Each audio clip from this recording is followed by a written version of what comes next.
I will speak then. Where am I? Oh, there we are.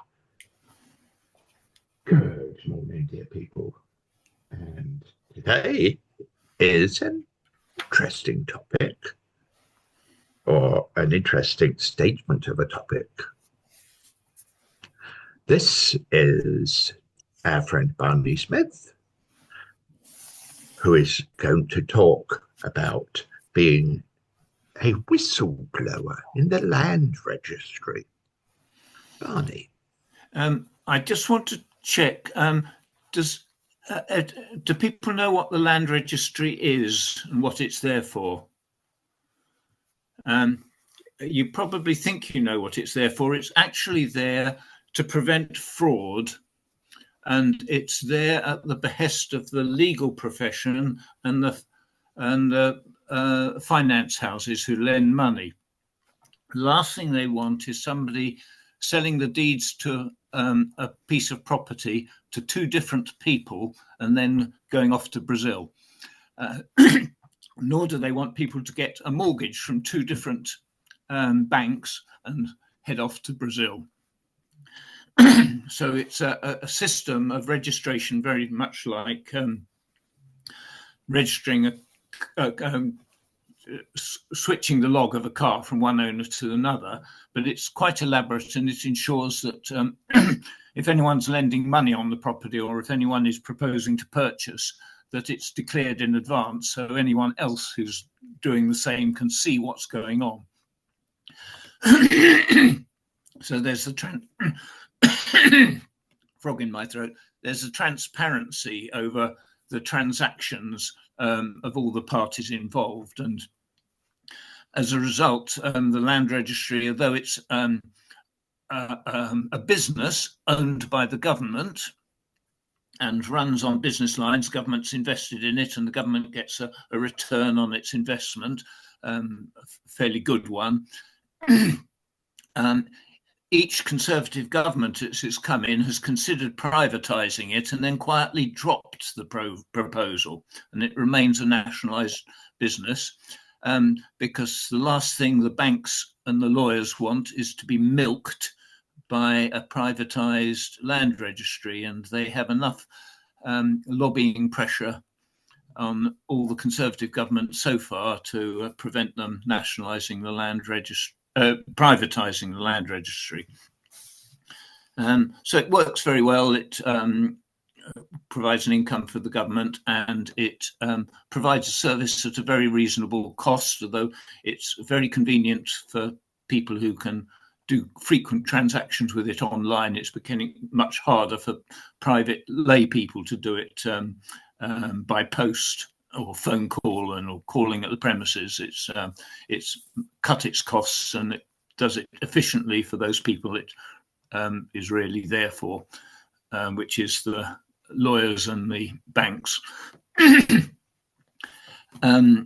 So that's the land registry, and for my sins, I needed to earn some money and got a job in it.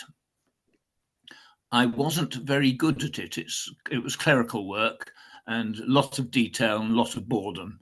And I'm not very good at clerical detail. And I wasn't clever enough to get promoted to get doing the more interesting stuff. And I wasn't incompetent enough to get the sack. So there I sat, continuing to do the clerical work. And I worked there for 10 years, which is longer than I've worked anywhere else. But I was a square peg in a round hole, or vice versa. Anyway.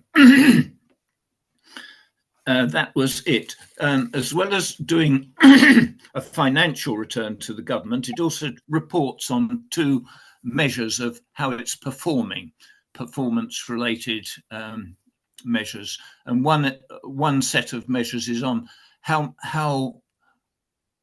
many titles, how many transactions it processes for its cost, its efficiency. And the other one is a quality measure, and that is how many mistakes it makes. On any one transaction, there's loads of different mistakes which could be made. A page could be sewn in upside down. The "and" could be spelt wrong, with or without an E, whatever it is. every time the Land Registry made a mistake and whoever made the application sends it back for correction, that correction is logged. The correction is made and the document is sent back to whoever sent it. I don't know quite how it works now when everything is done online and virtually no paper changes hands. That's because I worked there about 30 years ago and things have changed. It was common across the land registries in the country for about 2% of the applications to have be sent back for correction. Of the stuff we received in, probably about 10% of the stuff had to be sent back to solicitors, or more often they failed to include certain documents, and so we had to send back, you've got to send us this, or you've got to send us that. So we were quite a quality control on what the solicitors did, and they were a quality control on us and would send stuff back if we made mistakes. So about 2% of what we sent back needed correcting. Suddenly, where I worked in Weymouth, there are about 10 registries around the country, or a dozen, I forget now. We were recording around 1% mistakes. Only about 1% of the stuff seemed to need correcting, which was a bit odd. And all the other registries sort of came and said, how are you doing so well? What are you doing? Why are you doing better than us? And nobody could find a reasonable explanation. Anyway, in Weymouth, we were divided up into 10 teams, and each team counted its own corrections, logged its own corrections. And what it was possible to do was something would come in for correction. It would get logged as a correction. It would come to a planning officer, and they'd come to a land registry officer, and they'd look at it and say, "Oh, that's not a correction. It was a mistake the solicitor made, or it was or they'd invent some reason, and they would take it off get it taken off the computer. It would be unlogged. It would no longer be logged as a correction. It would just be lodged as an application to amend the register. And but what was happening in Weymouth, although I only suspected it, I had no proof, was that people were taking things off the correction list for spurious reasons. And I was given the job for my team of logging, of dealing with all the corrections. And nobody told me to cheat. So I didn't. And anyway, I wouldn't have done it if they'd told me. And I think they knew that they couldn't tell me. I think I was a known quantity a bit of an awkward character. And so I was lent on a bit. Somebody said, well, couldn't you use a bit of, what's ghastly word, lateral thinking? In other words, come up with some ideas as to why things weren't corrections, and so take them off the corrections list. But anyway, I didn't. And I was recording as many corrections in my team as the rest of the other 9 teams in Weymouth were recording altogether. So it was clearly a warped system. The evidence was there that there's something very odd going on. So I reported this to the area manager and said, what are you going to do about it? There's something wrong, it needs investigating. He didn't reply. I was getting quite cross. So I went to the chief land registrar in London and said, there's something going wrong in Weymouth. It needs to be looked at. And he replied that, oh, the auditors will be coming in the autumn. And I said, that's not good enough. You've just had evidence of fraud reported to you. And unless something happens quicker than that, I'm going to the Civil Service Commission. The Civil Service Commission had only recently given powers to investigate complaints of fraud in the civil service. This was a result of some of the whistleblowing scandals in the previous decade. And so the Civil Service Commission was there, to, so to speak, to handle whistleblowers and to a certain extent protect them. And when some of my colleagues were quite worried about this, they thought I'd get the sack, I'd get run over in the car park, but they were keeping their heads down. They'd got families and mortgages, and they didn't want to make a fuss. So when I threatened to go to the Civil Service Commission, the Chief Land Registrar recalled his auditors from holiday and sent them down to Weymouth very quickly, and they fairly quickly identified that a lot of things had come in as corrections had been taken off the correction list for spurious reasons or no reason at all. And the area manager sent round a contrite sort of message to all of us, from now on we've got to be squeaky clean. So the correction figures went up to 2% as normal. But I thought that wasn't enough. They didn't identify who was responsible for making this happen. It had happened. It wasn't like that, and then it was like that. And so I got in touch with the Chief Land Registrar and said, this is not good enough. You should investigate how this happened, why this happened, who was responsible. Got a message back saying, we've done what we've done. That's it as far as we're concerned. So I did go to the Civil Service Commission and said they haven't investigated this properly. And the Civil Service Commission had to take up my complaint. They sent in a couple of their people to ask lots of questions of everybody. I said that I didn't know why it had happened. I assumed that it had happened because people were trying to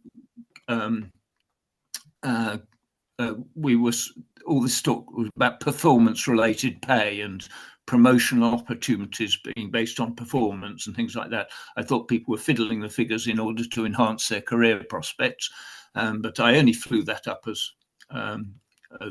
my only explanation for it. And the Civil Service Commission upheld my complaints that it hadn't been fully investigated, said that they could find no evidence that it was definitely related to performance-related pay or promotion prospects. Not that it wasn't, but they could find no evidence that it was, and left it at that, more or less. So they never, if they found out why it happened and who was responsible, they weren't letting on. I think it's probably the case that cups of tea were had in London between Civil Service Commission and Chief Land Registrar, and they wanted to keep everything as quiet as they could and not name names.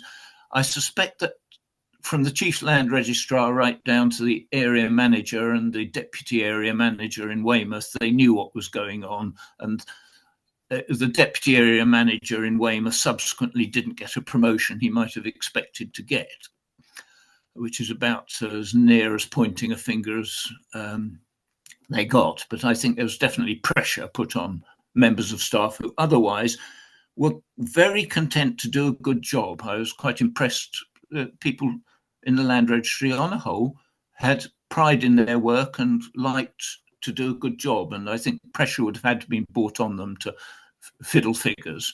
And I think pressure had, and because, as I say, they had mortgages and children, they tended to do what they were told.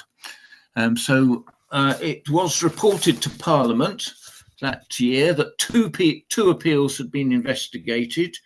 The first appeal concerned the deliberate misrepresentation of statistics related to a performance measure through the misrecording of performance against targets. The second complaint they investigated was very similar, and I gather it was in the police force, who were also having to churn out statistics for the government at the time.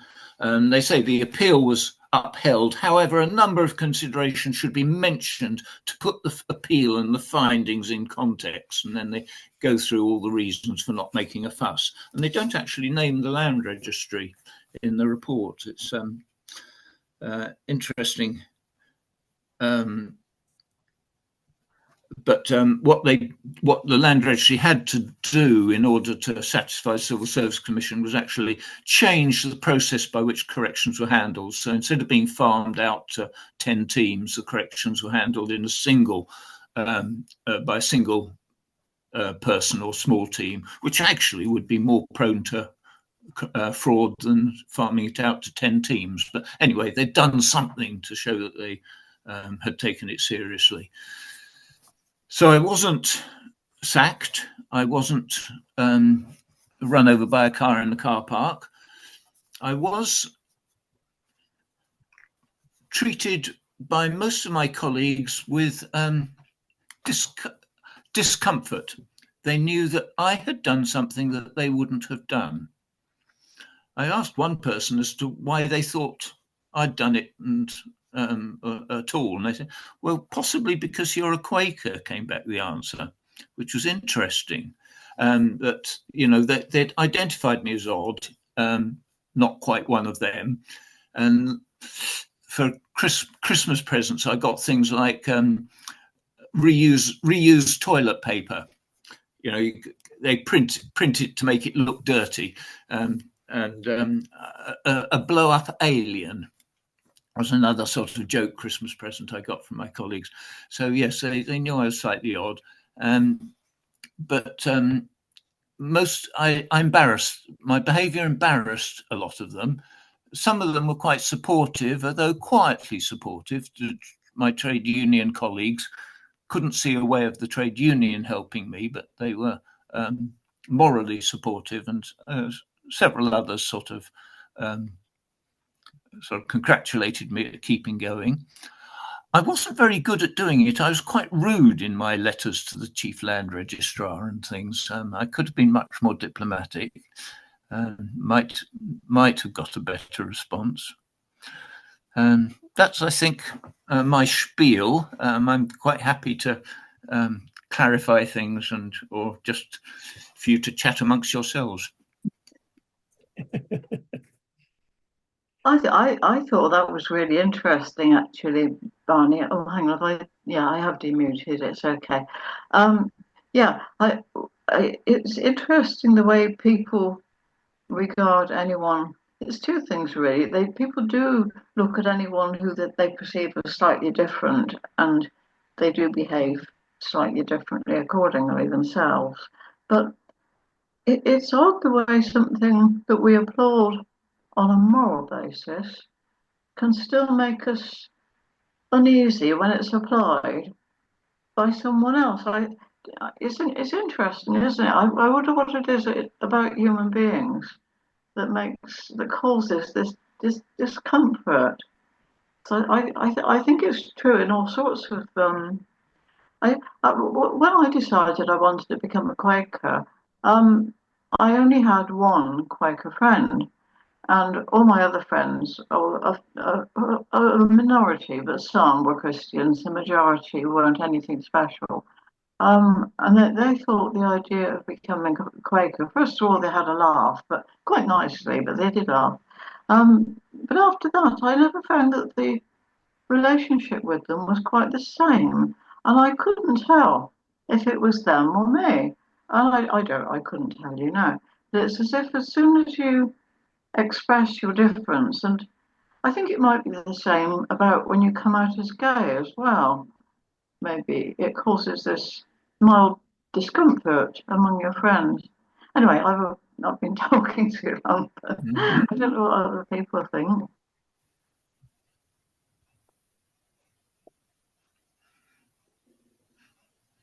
I was amazed the extent to which people didn't talk to me about it, about what I was doing. It didn't wish to discuss the subject with me.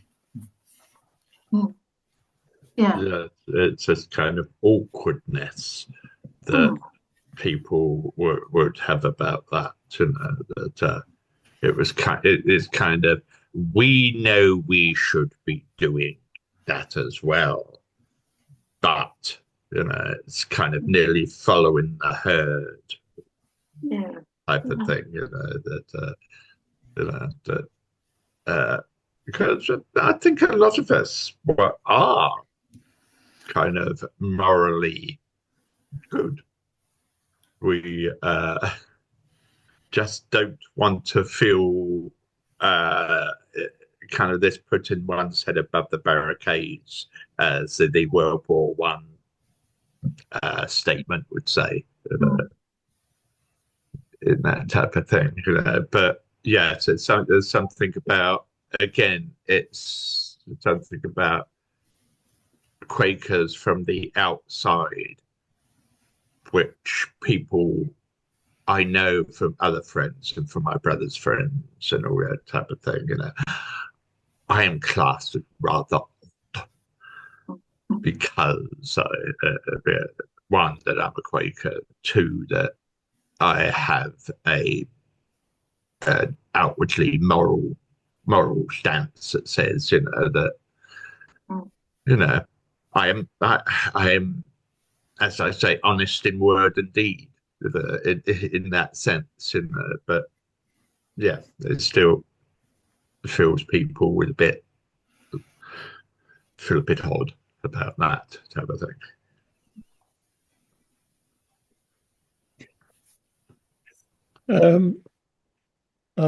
I'm gently amused, and it's very lovely, Barney, and you're sort of very delicately lifting up the corner of a carpet on a scale which I think right at this is sort of demurely British end of things going wrong,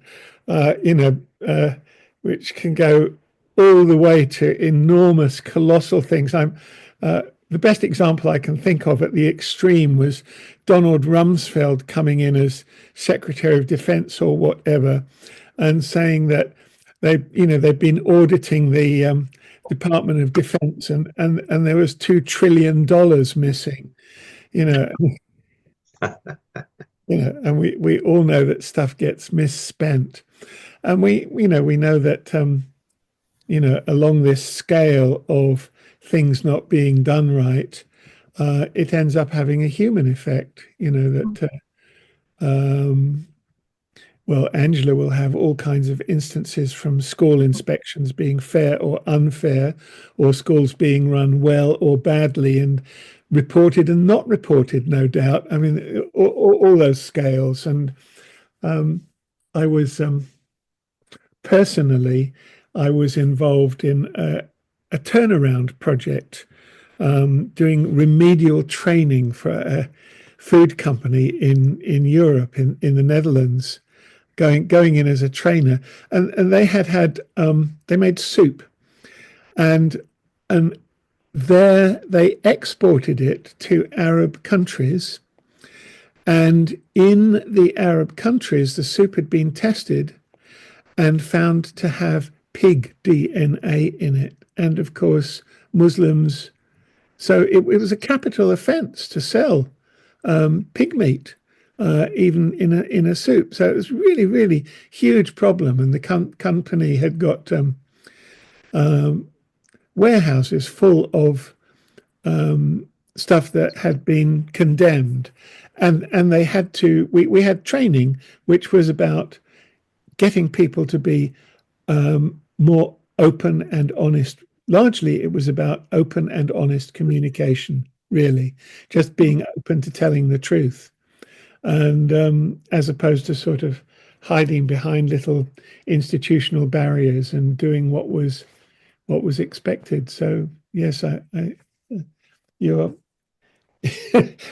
and maybe this is, in a strange way, this is what's happening at the moment in America with this new government coming in and saying, we're going to whistleblow, but it may be being done in the most horrible of ways, at shutting down aid agencies because you've discovered this, that, and the other. But we need it's important, to bear witness to this. By the way, I correct me if I'm wrong, but I think that the land registry is run by the Ordnance Survey, because of course funnily enough, Unless it's changed very significantly in the last 30 years. Yeah. Well, I think 30 years is long enough for that to happen. I went to a meeting with a company called Geovation, who I had never heard of. I didn't know what they were. And it turned out that they were the computer department for the Ordnance Survey. And maps have become digitized and computerized, and they have become very, very expert at geospatial is the word, geospatial software and mapping. And they said that the OS business was divided up into three. And one was looking after the maps. Another was this software specialty, which they were expanding in all sorts of directions. And third, of course, land registry is tied to maps. You know, every piece of land comes down to being on a map.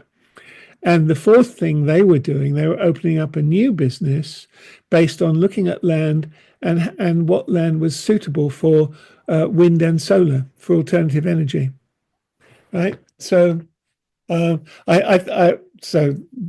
it's irrelevant as far as what you're talking about, Barney. But maps are a part of this legal thing. Interesting that you say, you know, this is a legal requirement because we want to guarantee transactions. And of course, one piece of it is showing that the same piece of ground only exists once on a map, and not more than once, or overlapping or spreading into somebody else's territory and so on. So mapping's an important part of it too.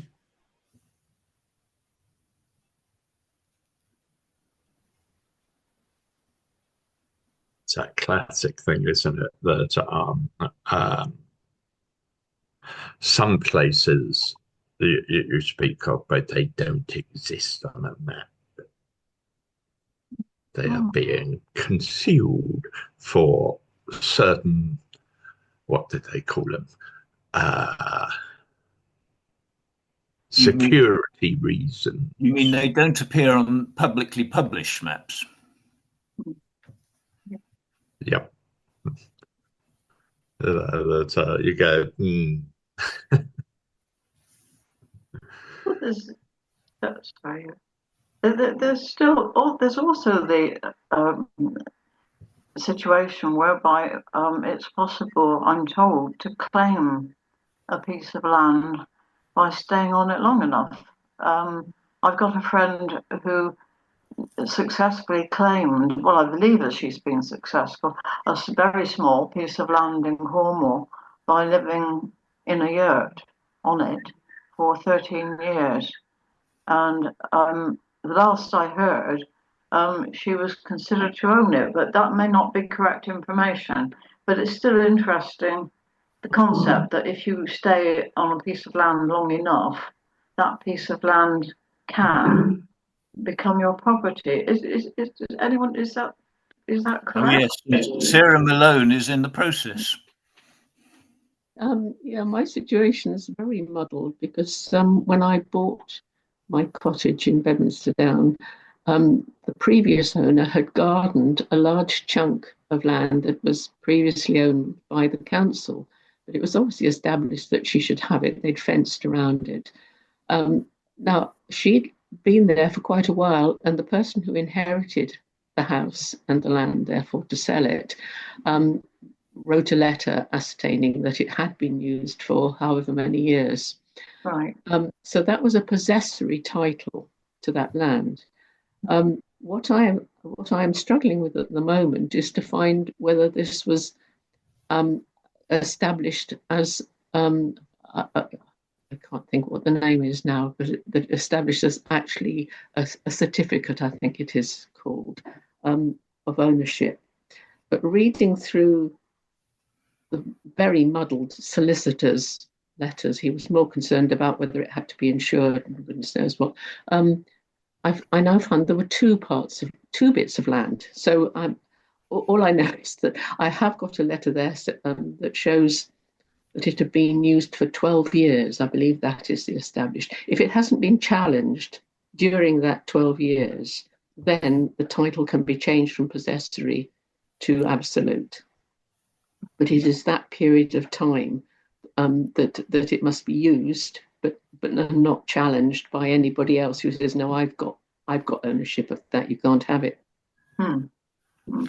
Yes, if the council decided to challenge it within that period and had paper proof of their ownership to back up their challenge, you wouldn't be able to get absolute title. But if they haven't done so, I think you do get absolute title.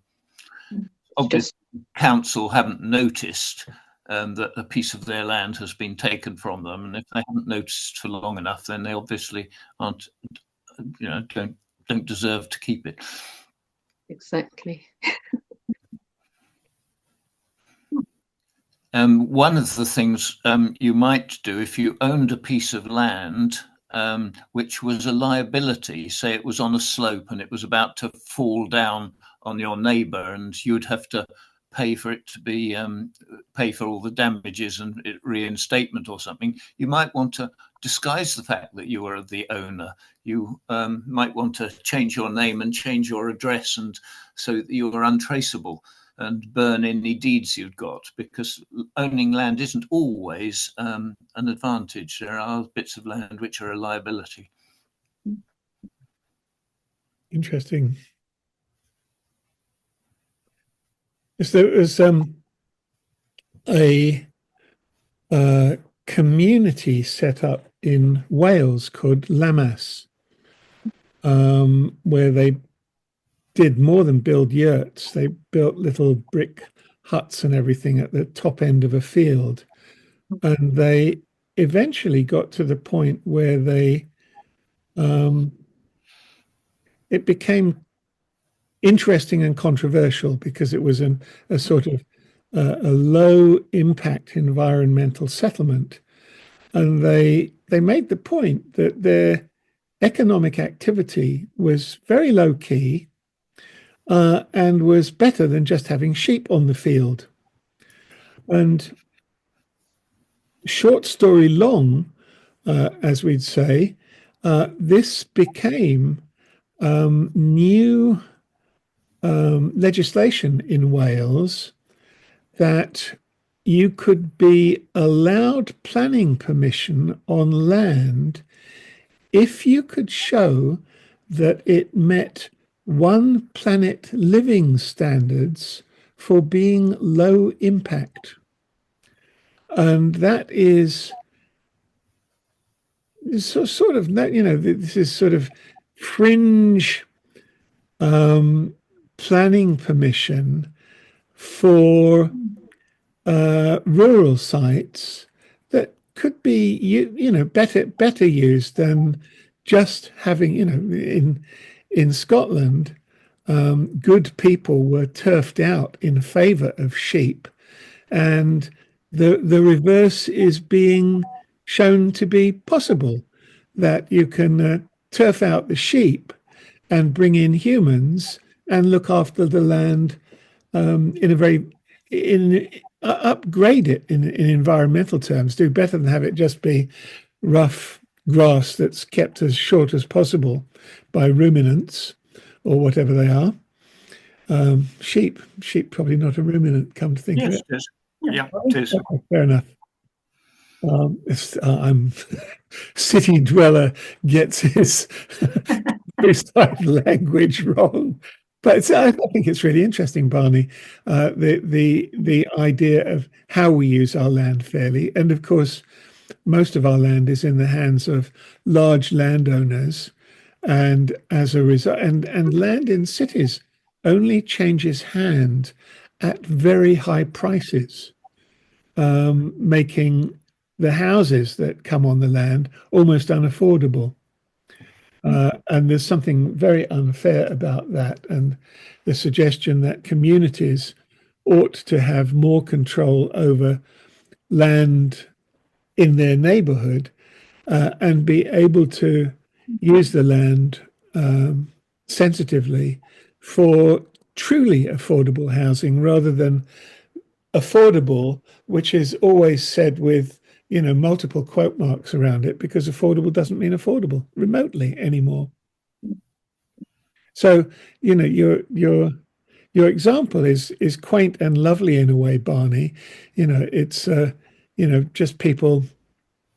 I would say, just trying to keep their noses clean and not get penalised for being out of line. If you had 5% errors, then yes, you would get inspected. And you're saying, oh well, we overdid it on keeping the errors down, and it became a bit too obvious.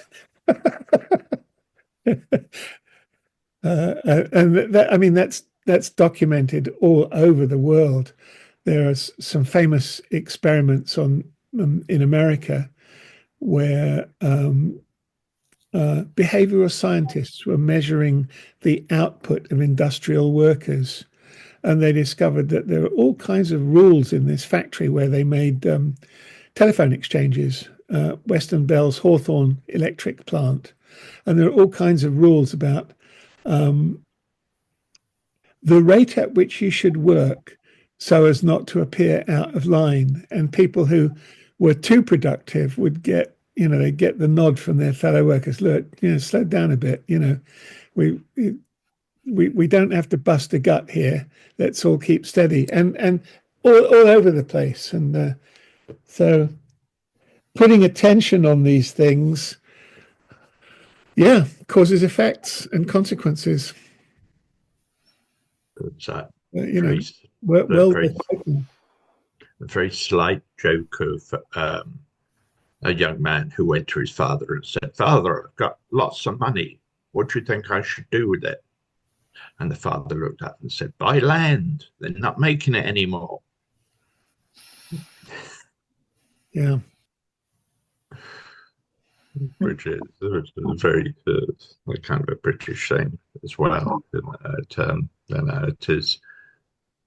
It is still, we are told, you should buy your own house. You should have your own house. You should, buy it. It's a very British thing. You'll get me started on land value taxation, which is something we really ought to have. And of course, there are very strong vested interests who don't want us to have it. There are people who would say that it's the only taxation which society needs, and you could get rid of all the other taxes if you had a good land value tax. But actually, there's other reasons for taxation besides raising money. But land value taxation is almost certainly the best way of raising money. But there are taxes like putting taxes on carbon fuels and tobacco and things. So there are other reasons for having taxes. So I wouldn't do away with all taxes, but certainly we should have land value taxation. And it would reduce the value of land because holding land would become more of a liability because you'd be paying taxes on it. So you wouldn't be willing to spend as much money on buying land. And so it would have an overall way of depressing land values.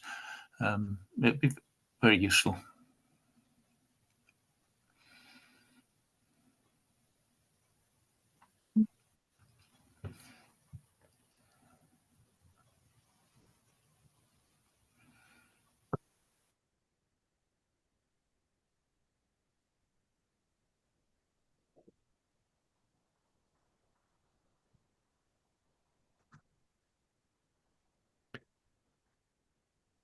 The way that I found out about geovation was I heard, so I live very near Templemead Station, and there's a place called the Engine Shed beside it, which is a sort of enterprise centre.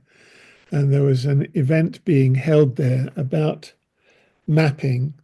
And I had gone to a hackathon run by Bristol City Council for young people, and they wanted ideas for programmers to work on. I think a friend of mine was involved in it, and I went along, and I sort of stood up and said, "Look, Bristol City Council's got this map showing all the roofs and their suitability for solar and mapping it, and they'd spent 50 grand on a German consulting company producing this map, and it was the most used web page on Bristol City Council's website."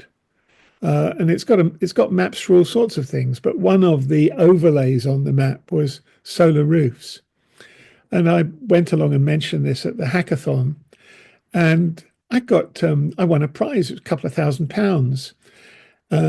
There's no way I could do anything with the money, but there were two young geospatial engineers there called Tom and Lenka, and they joined me in my team and worked for a little while.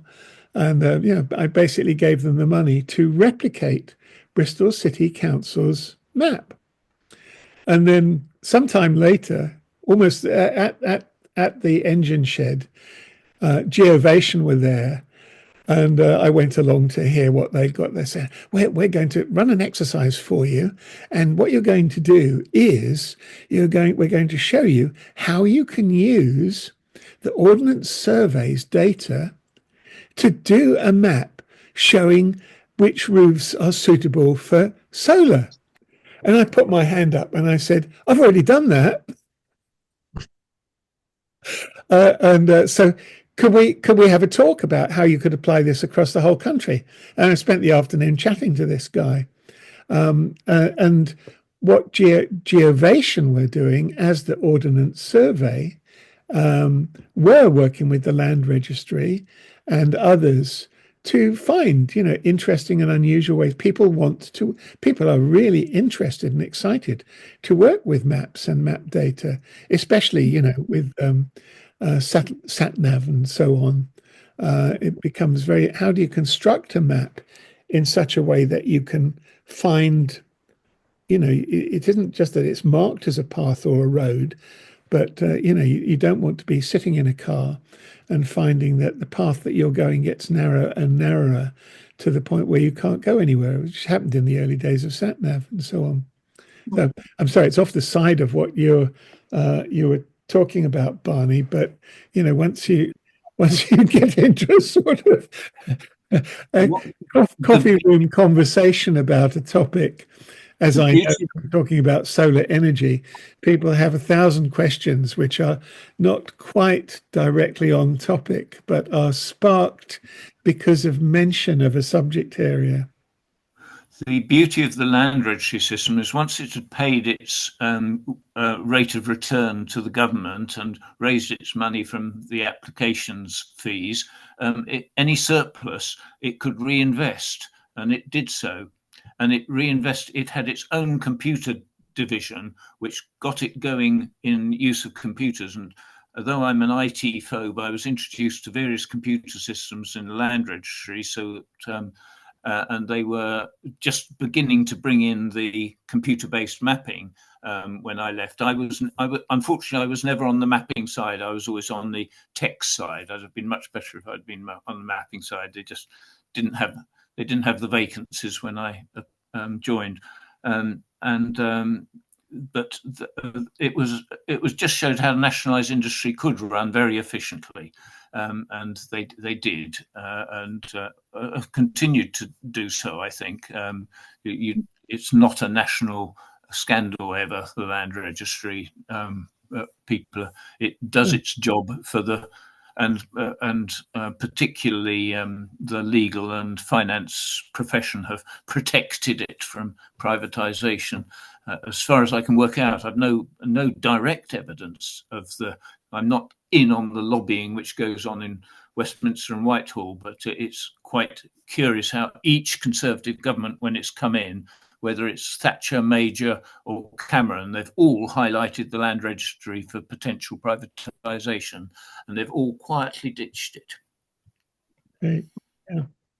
Is the Land Registry involved in rights of passage or rights of way, as it now called? No, only ones which relate to a particular property. So you may have an easement, using a ghastly jargon, which enables you to run a pipe under your neighbour or to wheel a wheelbarrow across your neighbour's drive or something. So it's only those private ones, but it will record whether there's a public right of way over part of your land.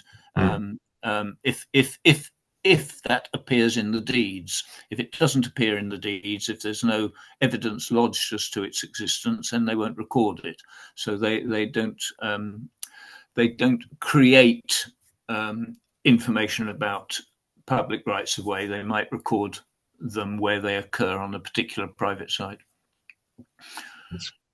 Just I'm getting quite interested at the moment in, as I've been reading about the Rambling organisation, this idea of, from the days of Kinder Scout right up to the present day, where some of these rights of way are being walked so that they can say that these are still rights of way, and some people who have land and decide that they don't want these smelly urchins walking across their land anymore, type of thing, So that has started to interest me, because I suppose I'm a bit of a rebel at heart, once I go and campaign still. Because having a path means you don't own the land. If you have a public footpath, you don't own the land you walk on, so you don't have any deeds to that path just because you walk on it. So the evidence isn't on paper. The evidence has to be through records kept of people's actual activities. But yes, the Ramblers Association do an enormous amount of work in creating records to claim public rights of way, and I think there's another organisation which does it as well. But there's a lot of public rights of way which are used but are not on the official record, and the work is to try and get them on the official record. But the Conservative government did give a very short time span for that to be done, but it has been extended, so there's more time to do it. It should, of course, there should be no limit to the time, but the land-owning people got the Conservative government to put a limit on it, because they're hoping that some of them will disappear. Yes. Can you explain what an easement is? Your land can be subject to rights which other people have over it, and those rights which other people have over it are called easements. So we might use the word rights. So you've got the right to run a pipe under your neighbour government, but the lawyers they say you've got a right of an easement. But can people apply for this if it's not already there? I'm thinking of a neighbour who wants to put a. No, you have to show some sort of evidence, and you can have a deed of easement which gives you a right. In other words, if you want to run a pipe under your neighbour's garden, you have to have a deed which they have to sign, saying you're entitled to do it. So easements are a matter of record.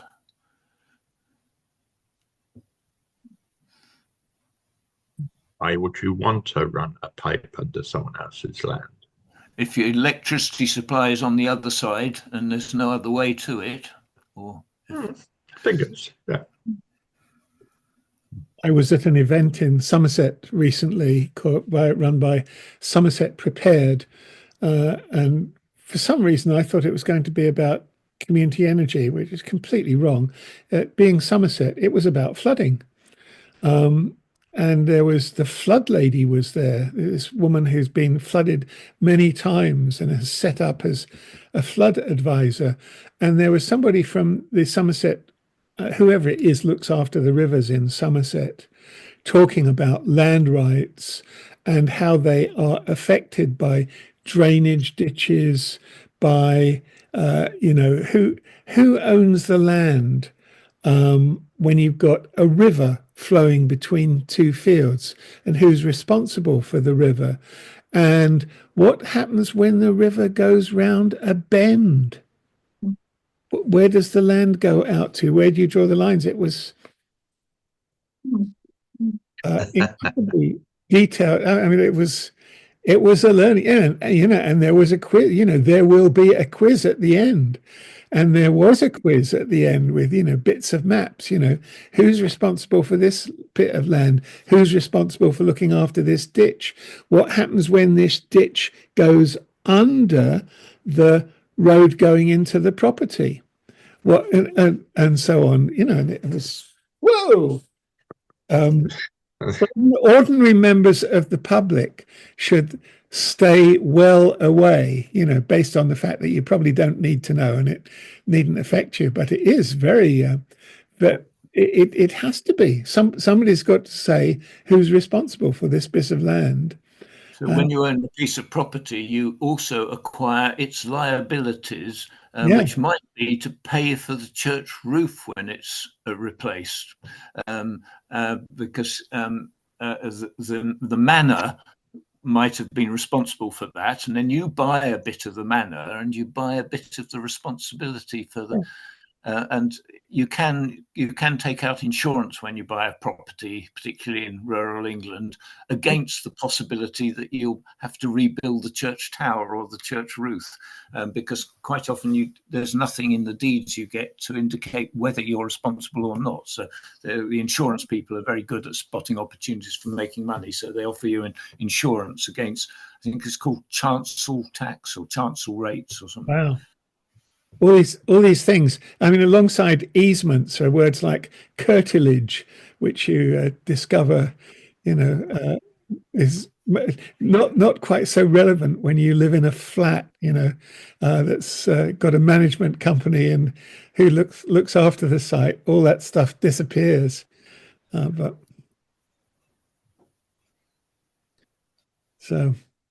what is a curtilage? It's just your boundary, really. It's a posh word for everything within the boundary. Okay. But yes, I don't know we've got easement completely fixed. Easement is a right which one person has across another person's land. Yeah. And so you may be subject to an easement if they've got a right over yours, or you may be, I can't think of the word, you may have to not suffer anyway. You have to put up with an easement across your land. Possibly a last question, or one left hanging.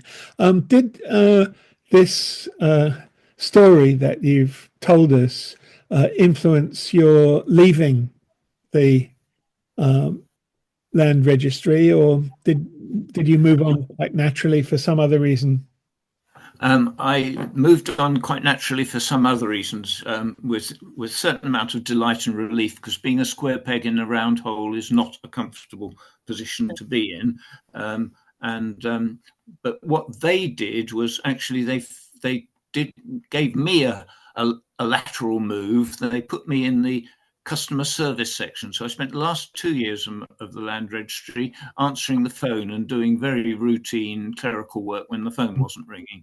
But and anyway, that was quite good because I'm fairly quick off the mark and articulate, so I could do the phone stuff fairly well. And spent the last 2 years in land registry doing that. But what got me out of the land registry, very thankfully, was my dream job. And my dream job, as some of you will know, was being the gardener at Woodbrook. And that they advertised for that, and my family gave me permission to relinquish some of my parental financial responsibilities and take a low paid job in Birmingham. Lovely. Lessons learned? Oh, I'd say there's no reason to be aggressive in any communication. Great. Yeah. I was aggressive, and I don't think it did me or my cause any good, although it didn't do me any harm, but it would have been much better to have been diplomatic and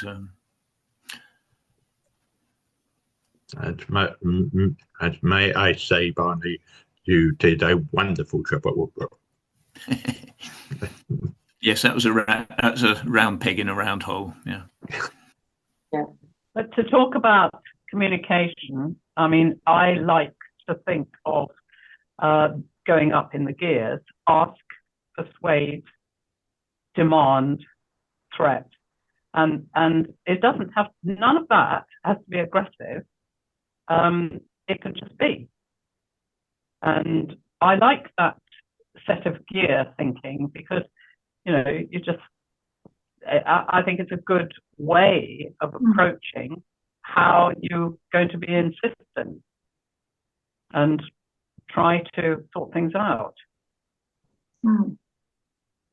I've recently had a modest dispute with my landlord over the garden maintenance, and I'm glad to say that I was able to maintain good relationships with all the parties involved, and the outcome, not quite complete yet, the outcome is sort of satisfactory. Oh, well done, Barney. Yes, a friend of mine had a dispute when a neighbour put rat poison onto the garden that he's been tending for a couple of years, 3 years now, I think, without discussing it. And he described it and said this neighbour is awful and very horrid. And he said that he's not going to do the garden anymore. And I said, I hope you haven't cut your nose off to spite your face, because gardening is his saviour. And it's such a shame that he feels a sort of, it's all or nothing kind of reaction. And I was so sad to hear that, really. And I hope, well, I'm glad you've sorted something out, Barney. That's going to be better for the future, isn't it?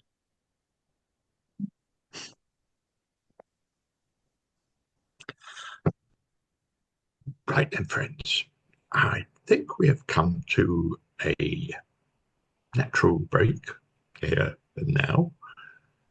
And as I said, thank you for Barney for an interesting hour where we range freely across the area, which it's fascinating, because a lot I didn't know, and now I am better informed, as that phrase goes.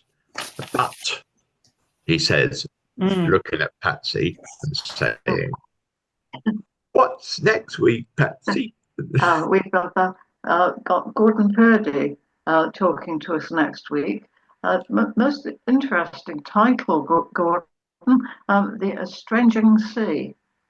So The Estranging Sea. I got that right, haven't I? Gordon? Yeah. Gordon said that is right. The Estranging Sea, yeah. I don't know if it's anything related to the talk we had a couple of years ago from the chap who is involved with the Seafarers Association, and gave us a wonderful talk about how they supported seafarers during COVID. And I have to say, I've subscribed ever since, because I think it's just a wonderful organisation. So I'm looking forward to this strange